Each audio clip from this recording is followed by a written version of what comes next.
Kita berdoa dulu ya. Kita doa yuk.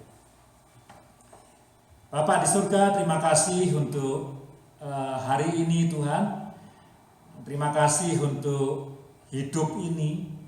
Terima kasih untuk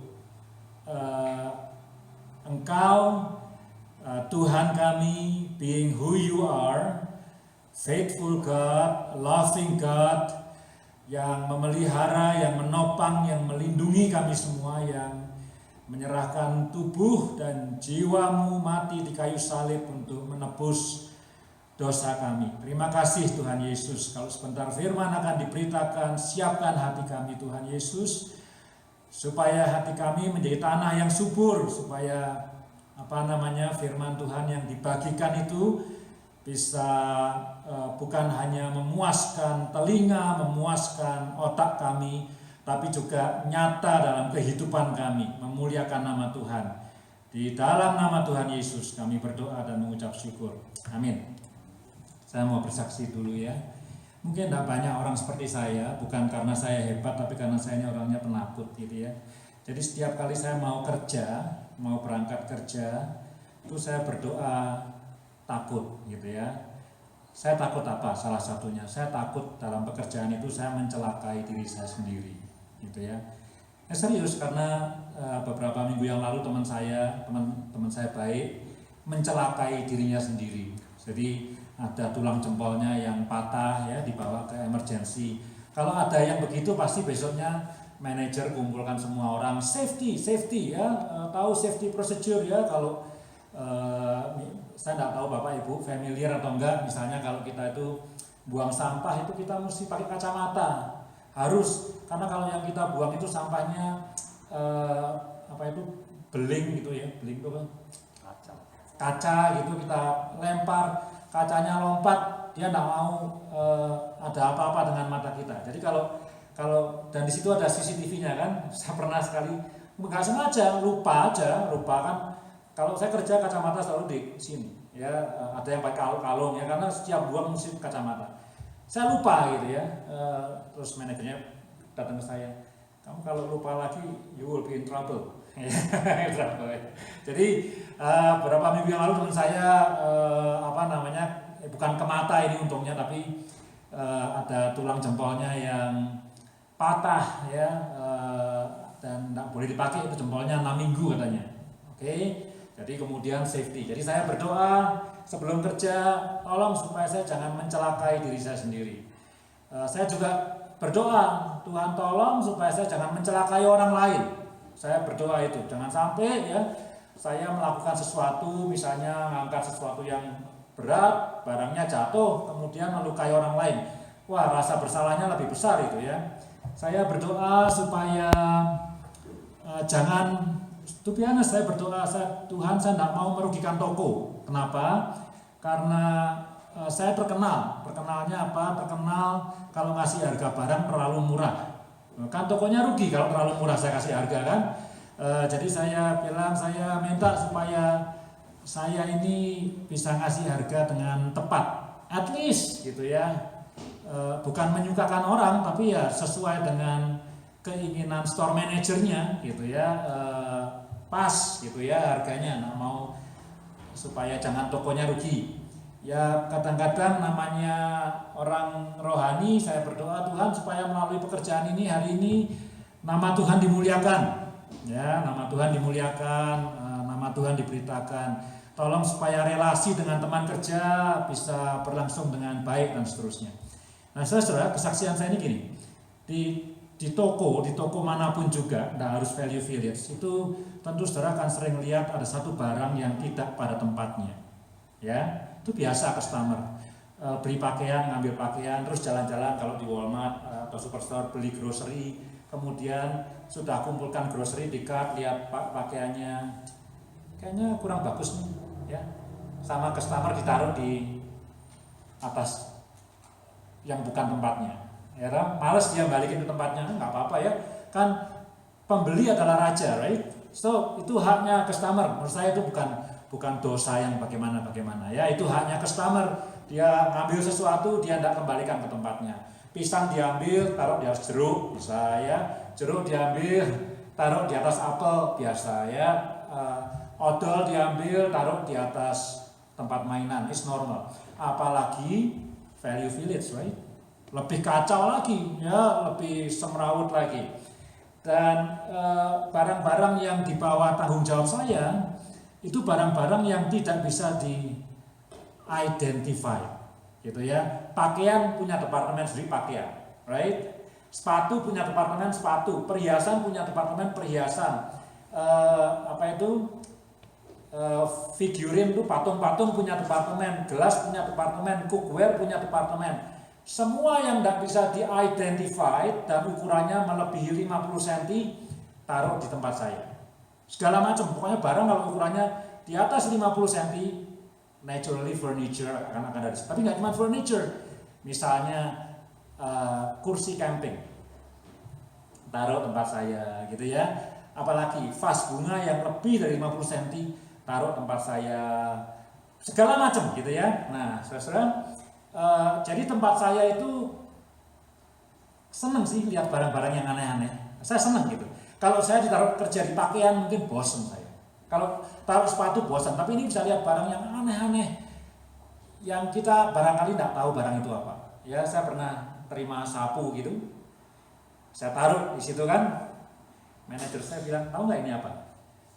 Ya sapu. Bukan, ini bukan sapu. Ini buat main curling tuh. Tahu curling? Jadi ini bukan sapu.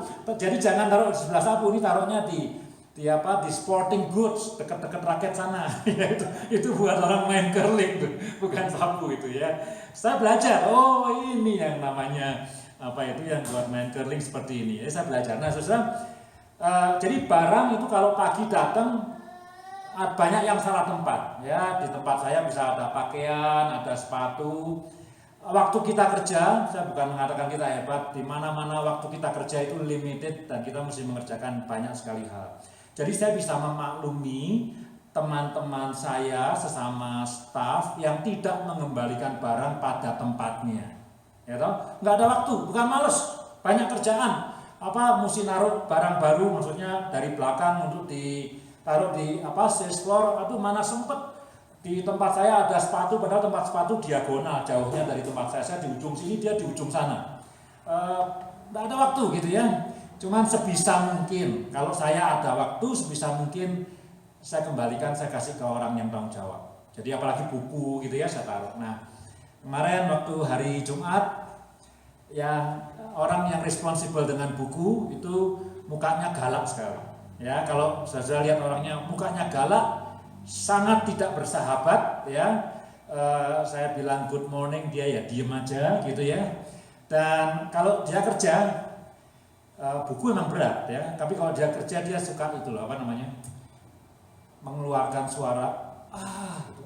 Tahu kalau orang main tenis tuh ya, kalau main tenis sambil mukul sambil gitu. Tahu kan ada pemain tenis yang begitu kan, suka apa? Nah, dia tuh kalau naruh buku di atas suka mengeluarkan suara seperti itu gitu, kayak suara ngeluh gitu ya. Nah, kemarin Jumat pagi dia nganter saya sesuatu, tape kecil gitu. Ini barangmu ini ya. Ada tape di tempat buku ya. Tapi dia bilang begini, you know what? Aku kembaliin barang ini ke kamu karena apa? Karena kamu selalu kembaliin buku ke aku. Wow, saya bilang sama Tuhan, ini permulaan yang bagus ini ya, permulaan yang bagus. Saya nggak pernah ngerti ada hukum balas membalas gitu ya. Saya bilang, ya ini aku kembaliin ke kamu tape-nya, soalnya setiap hari kamu kembaliin buku ke aku yang jatuh di tempat saya gitu ya, yang ditinggal orang tempat saya. Nah, saya bersyukur sekali, mungkin sesuatu yang kecil gitu ya, tapi saya assume, saya tidak GR, tapi saya assume barangkali dia melihat sesuatu yang berbeda dari apa yang saya lakukan di toko itu. Anyway, mari kita buka kitab Nehemia pasal yang ke-7. Ini khotbahnya ya, kalau menurut saya yang harus dengar nih Perdana Menteri dan Presiden-Presiden, ya, pemimpin negara. Jadi khotbah tingkat tinggi, ya. Tapi khotbahnya very konservatif, ya, tidak ada sesuatu yang baru barangkali.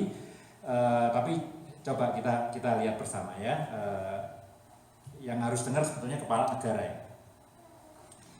Tindakan-tindakan untuk melindungi kota. Kenapa? Ayat 1 ya. Sorry. Nehemia pasal yang ke-7 ayat yang pertama. Setelah tembok selesai dibangun, aku memasang pintu-pintu. Yang masih ingat khotbah minggu lalu, temboknya udah selesai semua, tinggal pintunya belum dipasang ya. Setelah tembok selesai dibangun, aku memasang pintu-pintu.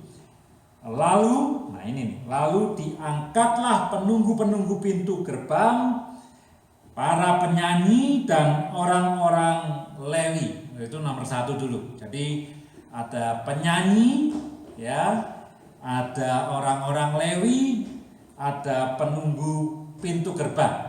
Satu ya, itu satu kelompok yang pertama. Yang kedua, pengawasan atas Yerusalem aku serahkan kepada Hanani, saudaraku. Saya tidak tahu ini saudara kandung atau tidak kandung, tidak penting buat saya. Yang penting adalah dan Hanani saudaraku dan Hananya, yang penting adalah panglima benteng, karena dia seorang yang dapat dipercaya dan yang takut akan Allah lebih daripada orang-orang lain. Nah, itu yang penting ya, karena dia adalah orang yang dapat dipercaya dan takut akan Allah lebih daripada orang lain.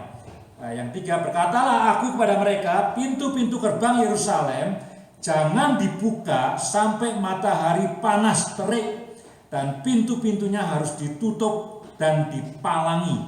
Sementara orang masih bertugas di tempatnya, tempatkanlah penjaga-penjaga dari antara penduduk Yerusalem, masing-masing pada tempat-tempat penjagaan dan di depan rumahnya. Satu lagi, sampai ayat yang ke-5. Adapun kota itu luas dan besar. Saya tidak tahu seberapa besar. Tanya sama Ali yang pernah sana ya. Luas dan besar. Tetapi penduduknya sedikit. Penduduknya kalau di total sekitar 50.000 pada waktu itu ya. Taunya dari mana? Di akhir pasal yang ke-7 di jumlah sama Nehemia ya. Saya baca di mana itu ya. Ayat 66. Seluruh jemaah itu bersama-sama ada 42.360 orang. Itu setelah dihitung perbani.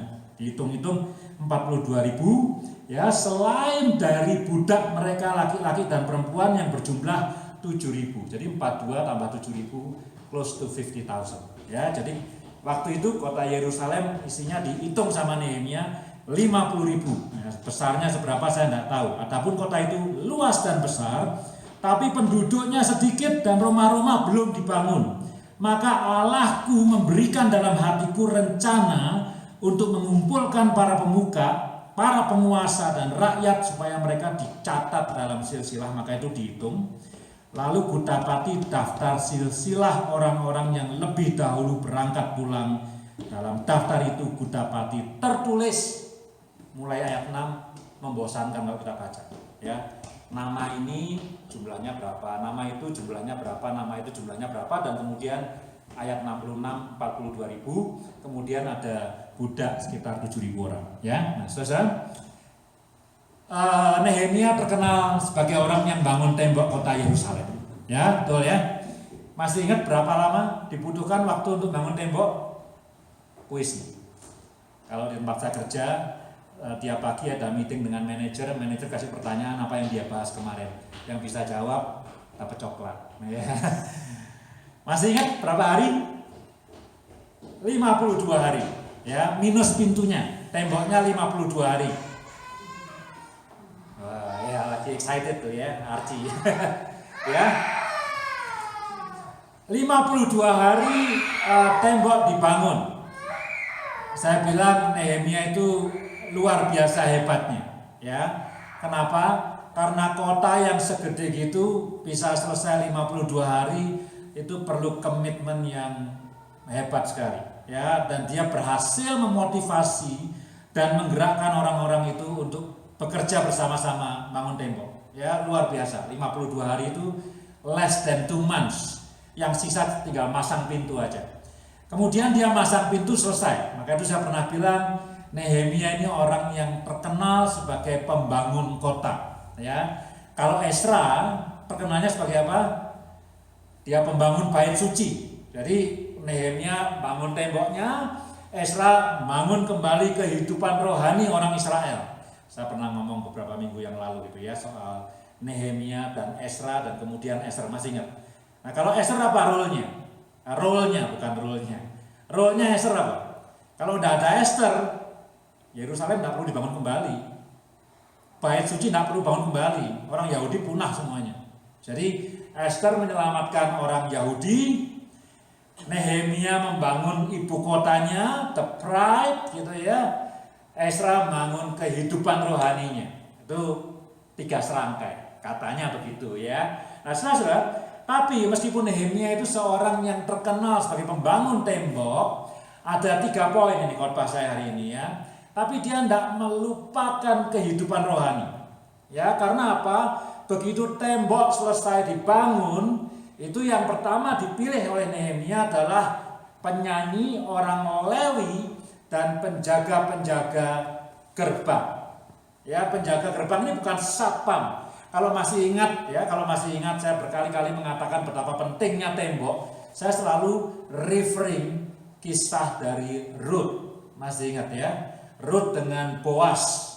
Semua transaksi, kalau masih ingat, saya assume kita semua hafal kisah Ruth. Semua transaksi itu diadakan di tembok kota.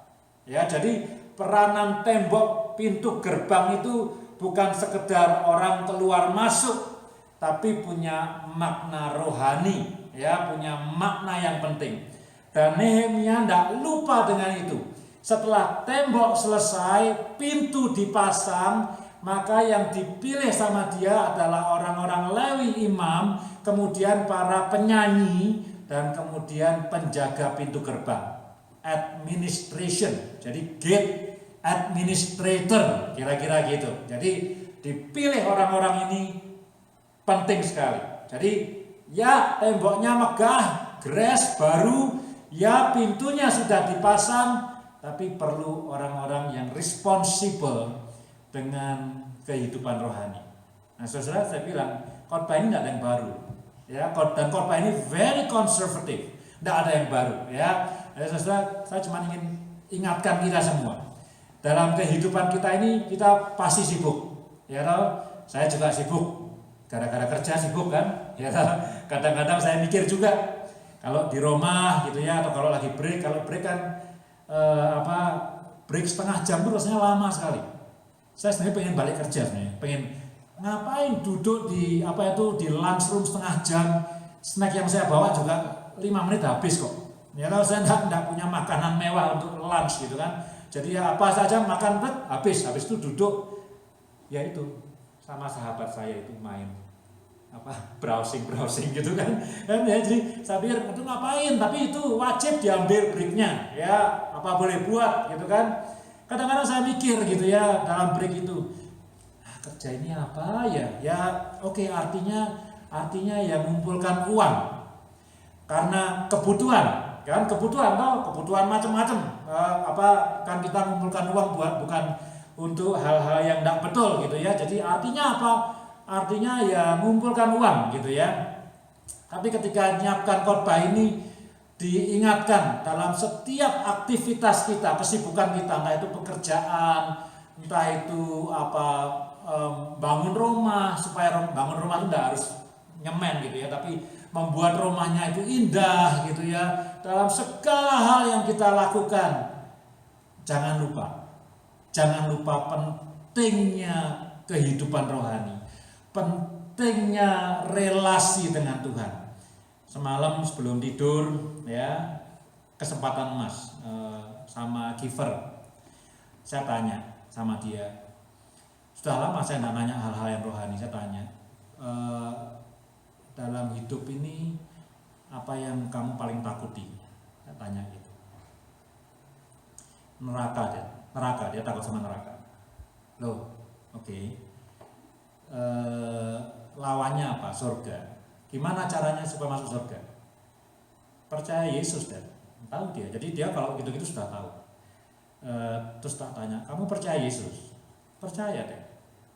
Nah, terus kenapa kok takut sama neraka? Nah, gitu kan.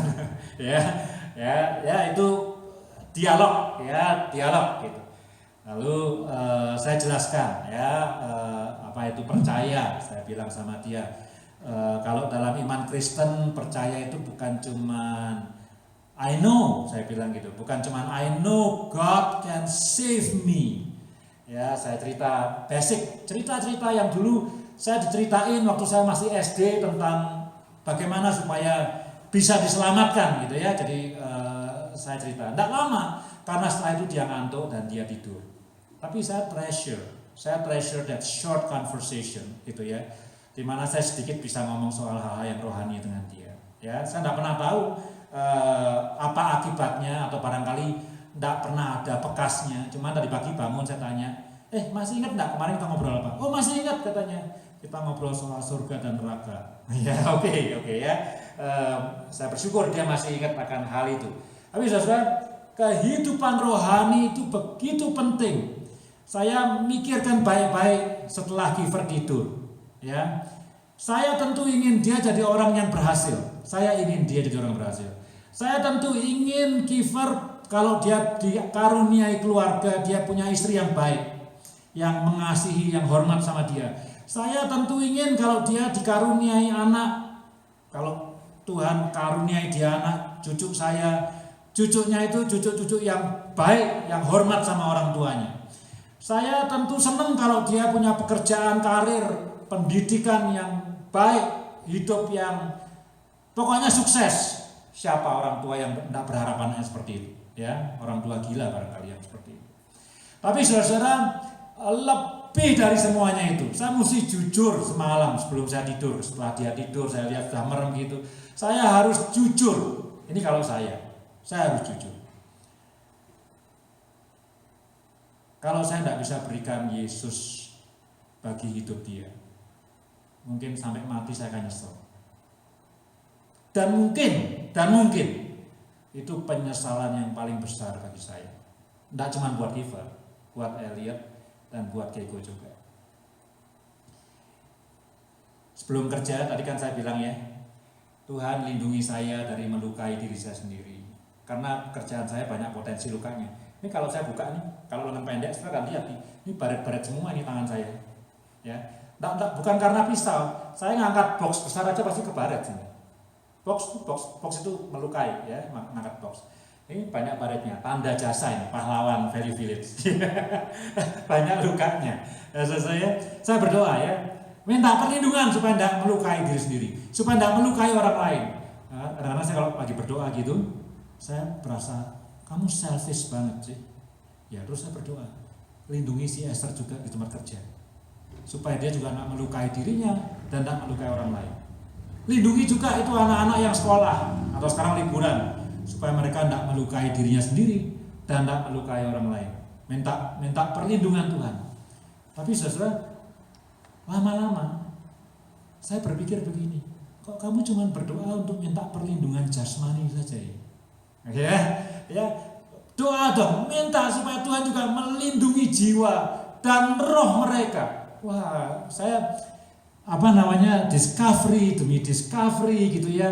To be honest, pekerjaan di Value Village itu help me to grow in my own faith. Jadi sekarang setiap pagi saya berdoa sebelum kerja. Nah ini repotnya adalah kalau weekend nggak kerja, jadi nggak berdoa itu, gitu ya.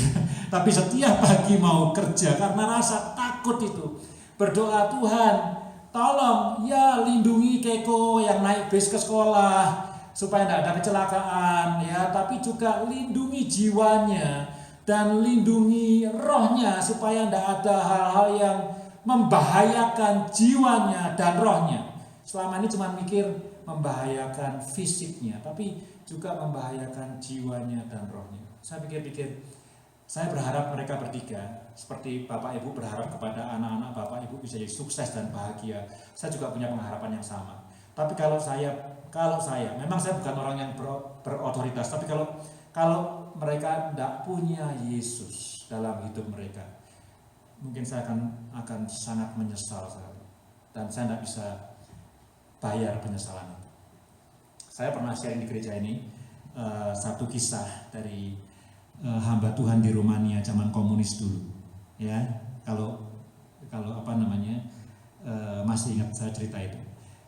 Dia bagian dari pelayanan yang namanya The Voices of the Martyrs. Ya, zaman komunis dulu yayasan ini terkenal ya, suara martir ya.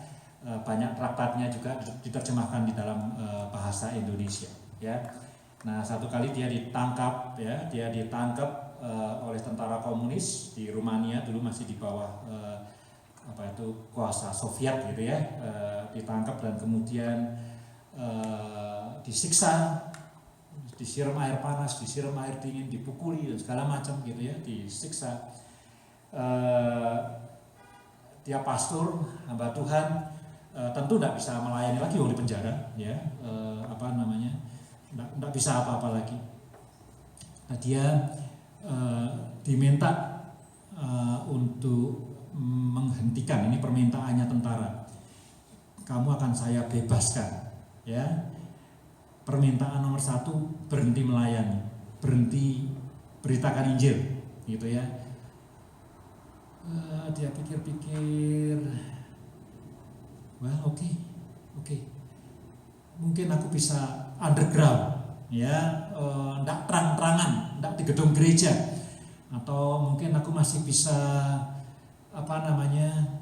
sharing atau melalui tingkah laku ya. Orang Kristen kan enggak harus melulu khotbah, bisa dengan tingkah laku. Oke. Poin yang kedua, kamu mesti berhenti ngajar anakmu, dia punya anak 1 laki-laki, tentang Yesus. Wah, ini dia mikir. Dan dia tidak bisa itu. Menarik nih kesaksian ini ya. He is willing untuk stop dia punya ministry. He is willing to stop jadi pendeta. He is willing to stop jadi hamba Tuhan officially ya.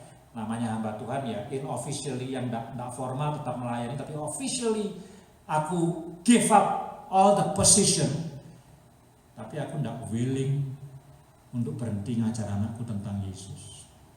Waduh, itu kehabisan akal tentara-tentara itu dalam kesaksiannya itu. Udah dipukulin babak belur, nggak mau nyerah juga, taken. Pokoknya kamu bebas asal jangan ngajar anakmu tentang Yesus, nggak mau dia. Kehabisan akal. Akhirnya ada satu tentara yang pintar, anaknya dibawa ke penjara.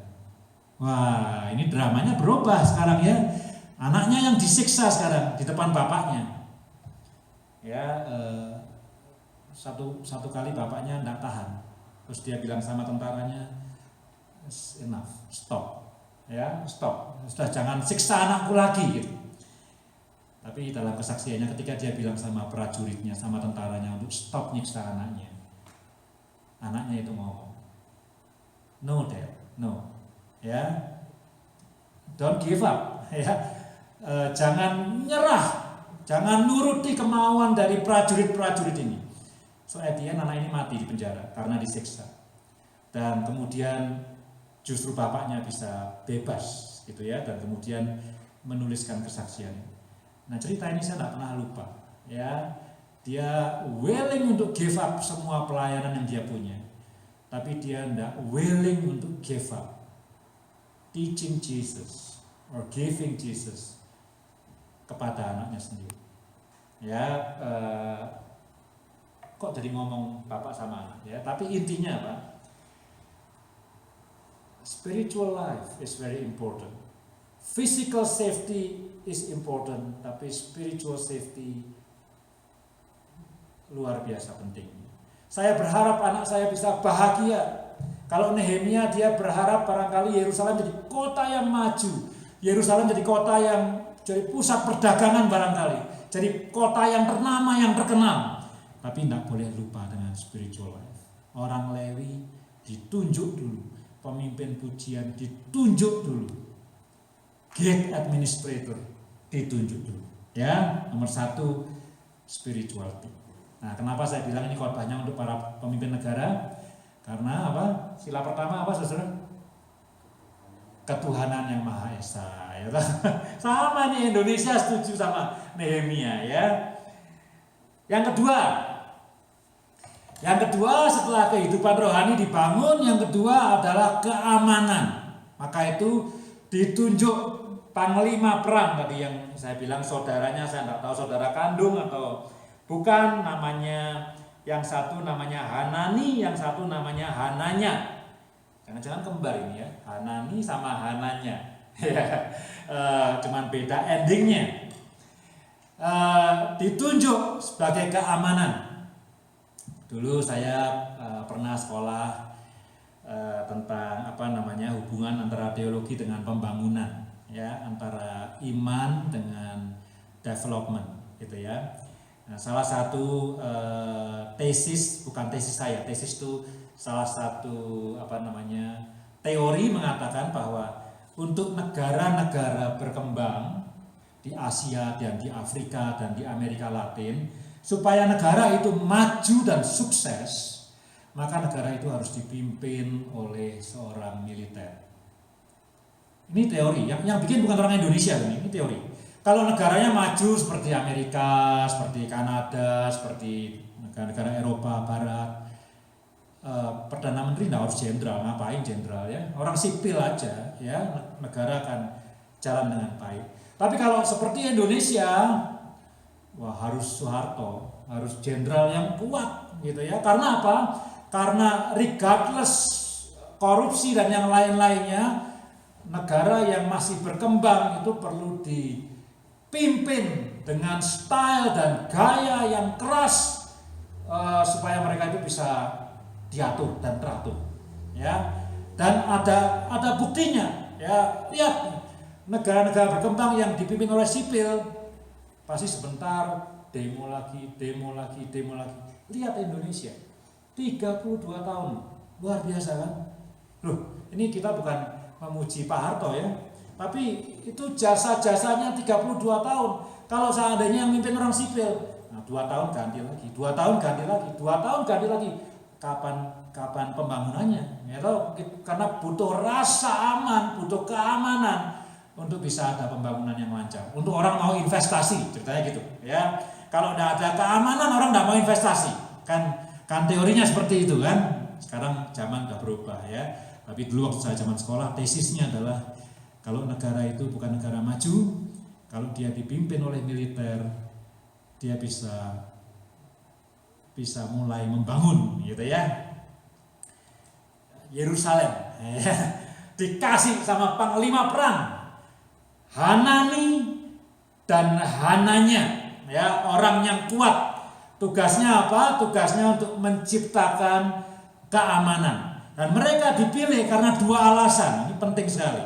Tentu mereka orang yang hebat, mereka orang yang hebat perangnya, mereka orang yang barangkali jenderal, sekolahnya bagus soal keamanan, tapi mereka juga orang yang terkenal takut sama Tuhan, dan mereka orang-orang yang dapat dipercaya.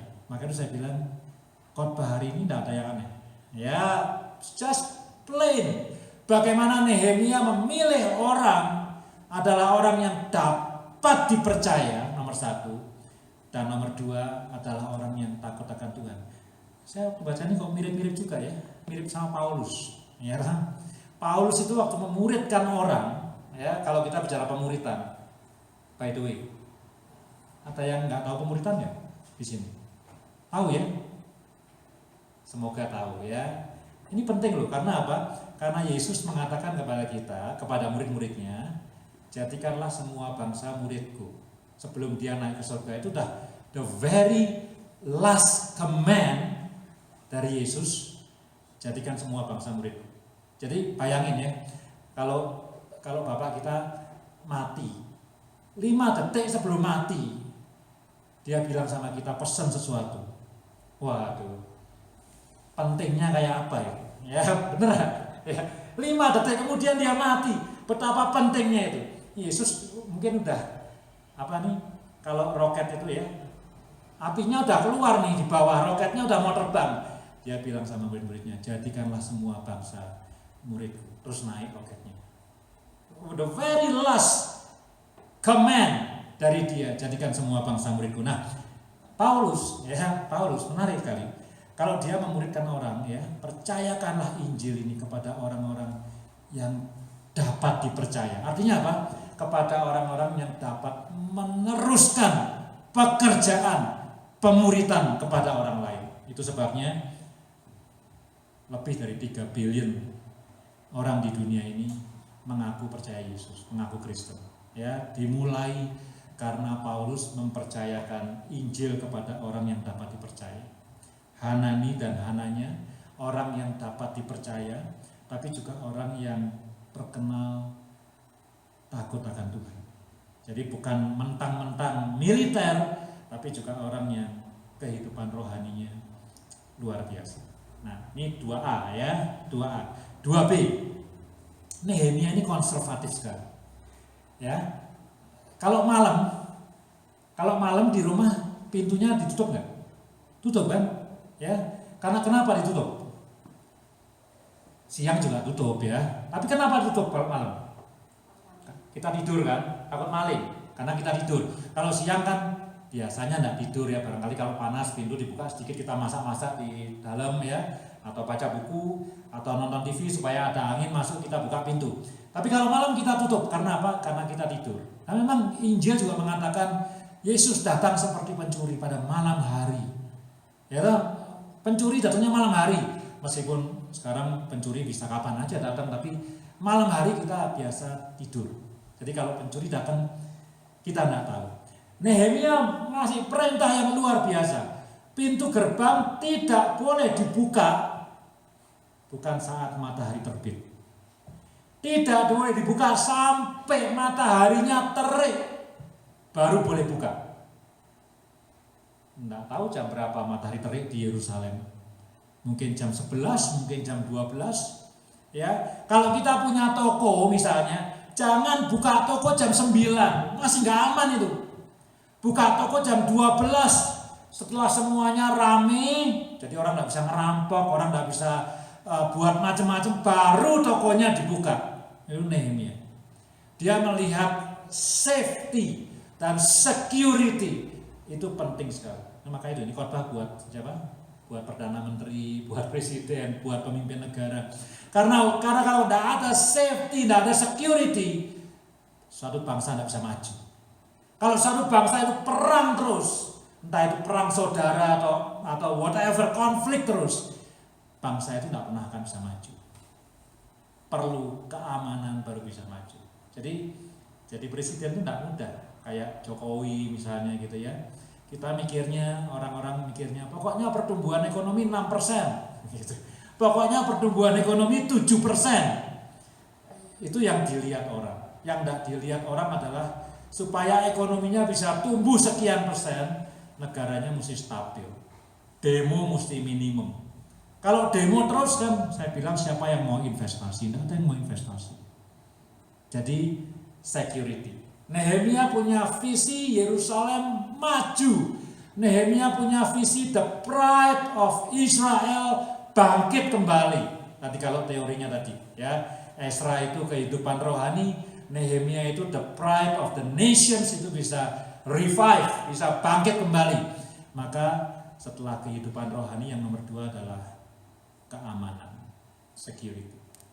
Ya, nah, saudara, saya tidak tahu bagaimana menerapkan itu dalam gereja.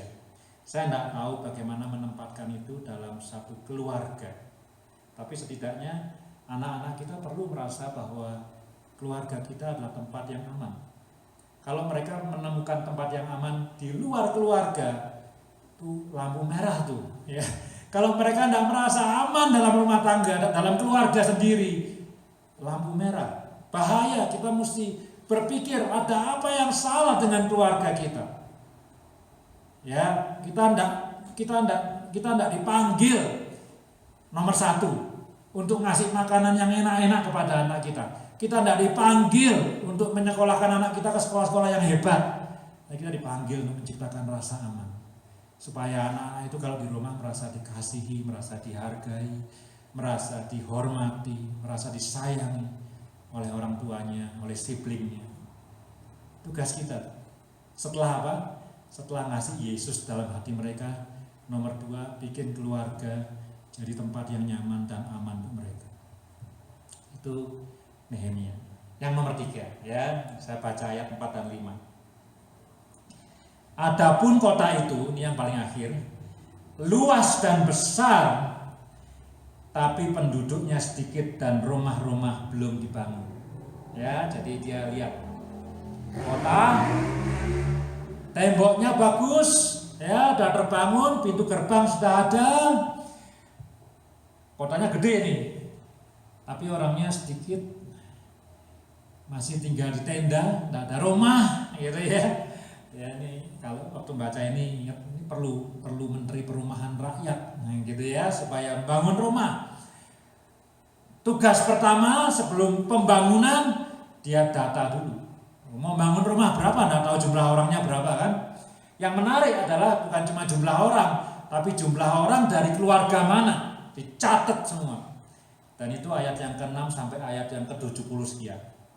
Kalau Bapak Ibu baca pasti bosan. Ya, keluarga ini 300 orang, keluarga itu 500 orang, keluarga itu 70 orang. Itu aja sensus, isinya sensus. Kadang-kadang kalau kita baca ini, mana firman Tuhannya? Tapi itulah Nehemia, dia membangun bukan berdasarkan ilusi, bukan berdasarkan mimpi, tapi berdasarkan fakta. Kalau aku punya orang 50.000, aku perlu berapa Roma? Dia tahu itu. Kalau aku orangnya 1.000.000, aku perlu berapa Roma? Dia membangun berdasarkan fakta. Tapi pembangunan, ya. Setelah the spiritual life itu ada, setelah security dan safety diciptakan, maka yang terakhir baru nih, ya. Anak-anakku perlu sekolah yang baik, ya. Kalau punya duit nggak apa-apa dikirim ke Oxford, ke Cambridge, ke Harvard, ya. Kalau nggak punya duit ya yang lebih murah gitu ya. Kalau nggak punya duit juga, bapak siapa yang tega anaknya nggak sekolah ya. Kalau perlu pinjem, untungnya di Kanada ini bisa pinjem pemerintah untuk sekolah ya. Tapi kita mau anak-anak bisa sekolah dengan baik, anak-anak bisa kalau perlu dikasih keterampilan yang lain di luar sekolah, main musik, dilesin musik. Kalau perlu punya liburan yang enak tiap tahun dibiayai, ya. Tapi itu nomor 3. Kebanyakan keluarga, nggak tahu kebanyakan apa enggak ya, barangkali banyak keluarga gitu aja yang prioritinya tidak sama dengan Nehemia. Saya tidak mau ngomong salah, tapi prioritinya tidak sama dengan Nehemia. Kasih sekolah yang baik dulu, kasih makan yang baik dulu, kasih liburan yang enak dulu. Rohani nantilah. Nanti kalau dia gede dia bisa ke gereja sendiri dan nanti bisa ngambil keputusan sendiri. Saya bilang iman itu harus diambil keputusan oleh pribadi yang bersangkutan sendiri.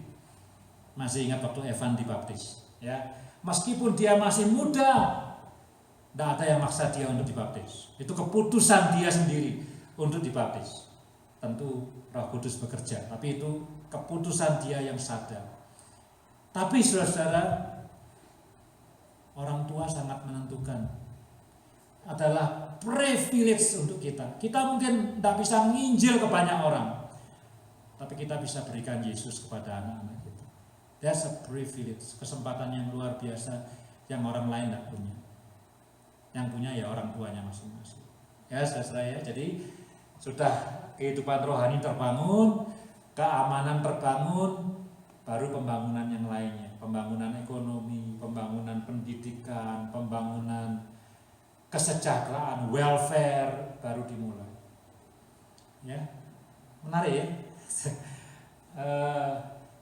Barangkali relevan enggak? Bapak Ibu kan bukan Perdana Menteri ya, bukan presiden ya, bukan pemimpin negara. Tapi firman ini speaking to me as the head of a family. Ya, saya stuck dan saya bersyukur conversation kemarin dengan Kiefer. Kalau sampai saya bukan saya yang berjasa, bukan. Tapi kalau saya bisa berikan segala sesuatu yang saya bisa berikan kepada Kiefer, tapi saya tidak bisa berikan Yesus kepada dia. Nyeselnya seumur hidup. Mungkin sampai mati saya nyesel. Ya. Kecuali saya lihat ada orang lain yang sharing Injil kepada dia dan dia kemudian bertobat. Who knows? Mungkin memang yang berhasil untuk sharing Injil kepada dia bukan orang tuanya sendiri. Tapi saya somehow merasa kalau saya berikan dia mobil yang dia suka, Ferrari, saya berikan dia rumah yang gede, saya berikan dia pendidikan yang luar biasa baiknya, tapi dia tidak percaya Tuhan Yesus, betapa merananya hati saya, betapa sedihnya hati saya. Hari ini kita diingatkan prinsip Nehemia. Tembok sudah jadi, tugas sudah selesai, next kehidupan rohani. Habis itu bikin keluarga jadi tempat yang aman dan nyaman untuk anak-anak bisa growing, dihormati, disayang. Yang ketiga, jangan lupa juga ya, pendidikan mereka, sekolah mereka, masa depan mereka. Apa yang kita bisa perbuat, kita perbuat untuk mereka. Amin. Amin. Ya, ini kok saya kayaknya mau nutup ibadahnya kok belum rela ya.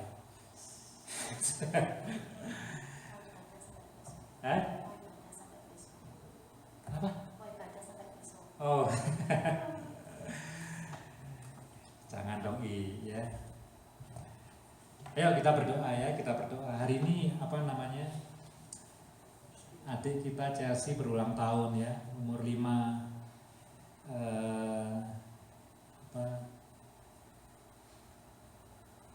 Saya tidak hafal sebetulnya ulang tahunnya, tapi gara-gara ulang tahunnya hari ini, insya Allah gitu ya, semoga saya tidak lupa lagi. Karena hari ini adalah hari anniversary ulang tahun pernikahan dari ayah dan ibu saya hari ini. Ya, mereka sudah meninggal dua-duanya. Kemarin saya bilang sama Kiefer, Kiefer, tomorrow itu anniversary.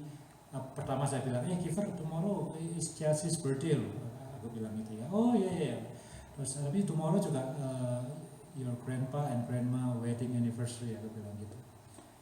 Ya, tapi they already died, right? Aku bilang ya.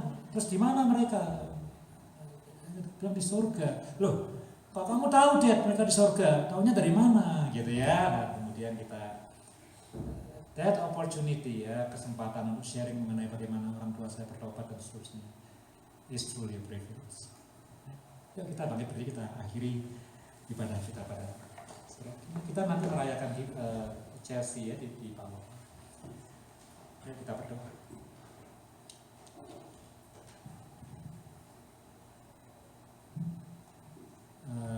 Bapak Ibu, saya mengundang untuk mengambil waktu sebentar, 1 menit cukup, untuk merenungkan firman yang tadi di-sharingkan dari Nehemia pasal yang ke-7 tentang prioritas dalam membangun Yerusalem.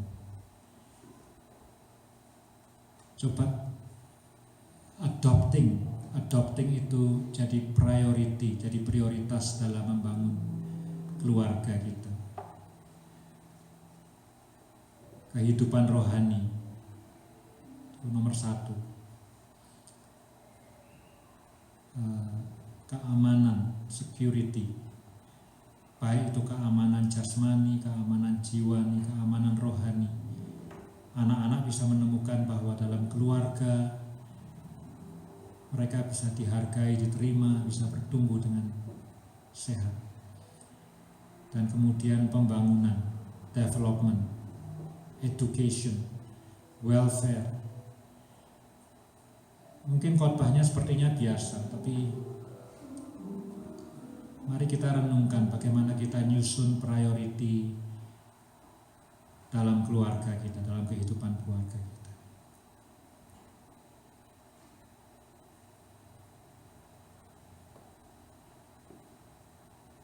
Kiranya firman Tuhan hari ini boleh speak to us. Boleh speak to us. Terima kasih Tuhan Yesus untuk firman-Mu. Kami berdoa untuk setiap keluarga yang mendengarkan firman-Mu hari ini dan setiap keluarga yang hadir bagian dari gereja-Mu.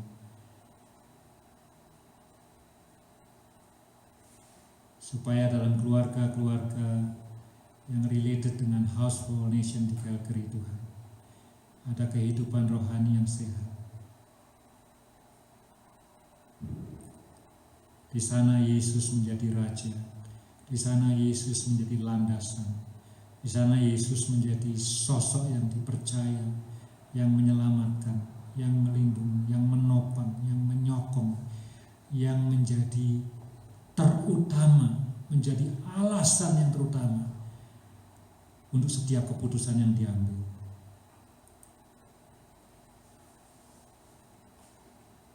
Kami berdoa Tuhan sore hari ini untuk setiap keluarga yang related dengan House for All Nation di Calgary. Biar Engkau menjadi yang terutama. Yang terutama. Terima kasih Tuhan Yesus. Terima kasih. Terima kasih. Kalau ada yang sakit di antara kami Tuhan, tidak tahu, berdoa minta kesehatan dari Tuhan. Jamahan tangan Tuhan. Kami doakan untuk Ibu Yani yang dalam pemulihan. Kami percaya pada mujizat Tuhan. Tangan Tuhan memulihkan, menyembuhkan Ibu Yani. Kami ingat dengan Kak Ina, kami berdoa. Kami juga percaya pada mujizat Tuhan, percaya pada keajaiban Tuhan. Tangan Tuhan juga bisa menyembuhkan dia. Minta kemurahan Tuhan. Kalau harus operasi, Tuhan juga buat operasinya lancar. Tuhan lindungi, Tuhan sertai. Kuatkan keluarganya juga, bisa mensupport, bisa mendukung.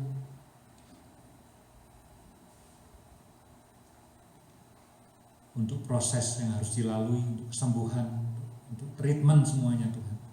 Kami serahkan dalam tangan-Mu Tuhan Yesus. Terima kasih Bapa.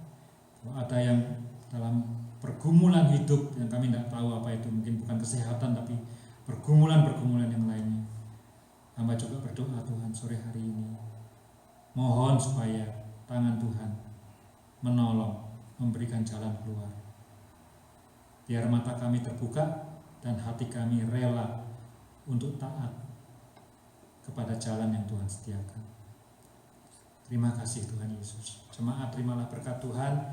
Kiranya damai sejahtera dari Allah Bapa dan cinta kasih dari Anaknya yang tunggal, Yesus Kristus Tuhan kita, serta persekutuan di dalam Roh Kudus boleh menyertai hidup kita dari sore hari ini sampai Maranatha, Tuhan datang kembali. Amin. Amin. Tuhan memberkati. Sampai minggu depan.